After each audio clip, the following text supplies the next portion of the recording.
ಯೋಹಾನನು ಬರೆದ ಸುವಾರ್ತೆ ಪುಸ್ತಕ 3ನೇ ಅಧ್ಯಾಯ 16ನೇ ವಚನ.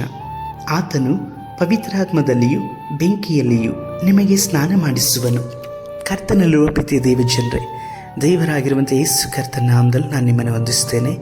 ಈ ಮುಂಜಾನೆ ವೇಳೆಯಲ್ಲಿ ದೇವರಾಗಿರುವಂಥ ಕರ್ತನು ನಿಮ್ಮ ಕೂಡ ಮಾತನಾಡುವವರಾಗಿದ್ದಾರೆ. ಪ್ರಿಯರೇ, ನೀವು ದೇವರಿಂದ ಆರಿಸಿ ತೆಗೆದುಕೊಳ್ಳಲ್ಪಟ್ಟಂಥವರು. ಕರ್ತನು ನಿಮ್ಮಲ್ಲಿ ಅಪ್ರಮೇಯವಾದಂತಹ ಕಾರ್ಯಗಳನ್ನು ಮಾಡಲಿಕ್ಕಾಗಿ ತನ್ನ ಆತ್ಮನನ್ನು ಇಡಲ್ಪಟ್ಟಿದ್ದಾರೆ. ನೀವು ಯೇಸುವಿನ ಮೇಲೆ ನಂಬಿಕೆ ಇಟ್ಟು ದೀಕ್ಷಾಸ್ನಾನವನ್ನು ಹೊಂದಿಕೊಂಡಿದ್ದೀರಾ? ದೀಕ್ಷಾಸ್ನಾನದಲ್ಲಿ 3 ವಿಧವಾದಂಥ ದೀಕ್ಷಾಸ್ನಾನವನ್ನು ಕುರಿತಾಗಿ ನಾವು ನೋಡುತ್ತೇವೆ. ಒಂದು, ನೀರಿನಲ್ಲಿ ದೀಕ್ಷಾಸ್ನಾನವನ್ನು ತೆಗೆದುಕೊಳ್ಳುವಂಥದ್ದು. ಇದು ಸಾಮಾನ್ಯವಾಗಿ ಎಲ್ಲರೂ ಸಹ ತೆಗೆದುಕೊಳ್ಳುವಂಥದ್ದೇ ಆಗಿದೆ. ನಂತರದಲ್ಲಿ ಆತ್ಮನಲ್ಲಿ, ಅಂದರೆ ಪವಿತ್ರಾತ್ಮನ ದೀಕ್ಷಾಸ್ನಾನವಾಗುವಂಥದ್ದು. ಪವಿತ್ರಾತ್ಮನ ದೀಕ್ಷಾಸ್ನಾನವಾಗುವಾಗ ನಾವು ಕರ್ತನ ಸಮ್ಮುಖದಲ್ಲಿ ದಿನೇ ದಿನೇ ಆತನ ಅನ್ಯೋನ್ಯತೆಗೆ ಹೋಗಲ್ಪಡುತ್ತೇವೆ. ಆನಂತರದಲ್ಲಿ ಬೆಂಕಿಯಲ್ಲಿ ದೀಕ್ಷಾಸ್ನಾನವನ್ನು ತೆಗೆದುಕೊಳ್ಳುವಂಥದ್ದು.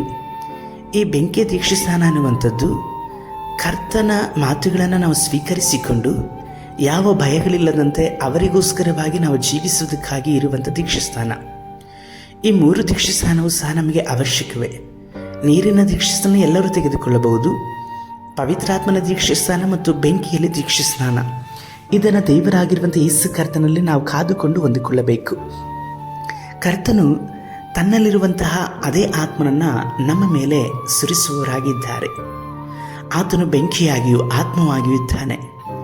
ಆತ್ಮನ ದೀಕ್ಷಾಸ್ನಾನ, ಬೆಂಕಿಯ ದೀಕ್ಷಾಸ್ನಾನ ಇವೆರಡೂ ಸಹ ನಾವು ದೇವರಾಗಿರುವಂಥ ಕರ್ತನಿಗಾಗಿ ಜೀವಿಸಬೇಕಾಗೋದಕ್ಕೂ ಮಾತ್ರವಲ್ಲದೆ ಅವರ ಉದ್ದೇಶಗಳನ್ನು ನೆರವೇರಿಸಲಿಕ್ಕಾಗಿ ಇರುವಂತಹ ಅಭಿಷೇಕವಾಗಿದೆ. ಈ ಅಭಿಷೇಕಕ್ಕಾಗಿ ನಾವು ಹಾತೊರೆಯಬೇಕು. ಈ ಕಡೆಯ ದಿನಮಾನಗಳಲ್ಲಿ ಕರ್ತನು ಹೇಳಿರುವಾಗ ಎಲ್ಲ ಮನುಷ್ಯರ ಮೇಲೆ ತನ್ನ ಆತ್ಮನ ಸುರಿಸುವವರಾಗಿದ್ದಾರೆ. ಆದರೆ ಬೇಡಿಕೊಳ್ಳುವವರಿಗೂ ಎಷ್ಟೋ ಹೆಚ್ಚಾಗಿ ಕೊಡುವವರಾಗಿದ್ದಾರೆ. ಹೌದು, ಆತ್ಮನ ವರವನ್ನು ಕೊಡುವವರಾಗಿದ್ದಾರೆ. ನೀವು ಪವಿತ್ರಾತ್ಮನಲ್ಲಿಯೂ ಬೆಂಕಿಯಲ್ಲಿಯೂ ದೀಕ್ಷಾಸ್ನಾನವನ್ನು ಹೊಂದಿಕೊಳ್ಳಲಿಕ್ಕಾಗಿ ಯೇಸು ಕರ್ತನ ಸಮ್ಮುಖದಲ್ಲಿ ಒಪ್ಪಿಸಿಕೊಟ್ಟವರಾಗಿ ಪ್ರಾರ್ಥಿಸುವುದಾದರೆ ಆತನ ಅದನ್ನು ನಿಮಗೆ ಅನುಗ್ರಹಿಸಿಕೊಟ್ಟು ನಡೆಸುವರು. ಪ್ರಾರ್ಥಿಸೋಣ.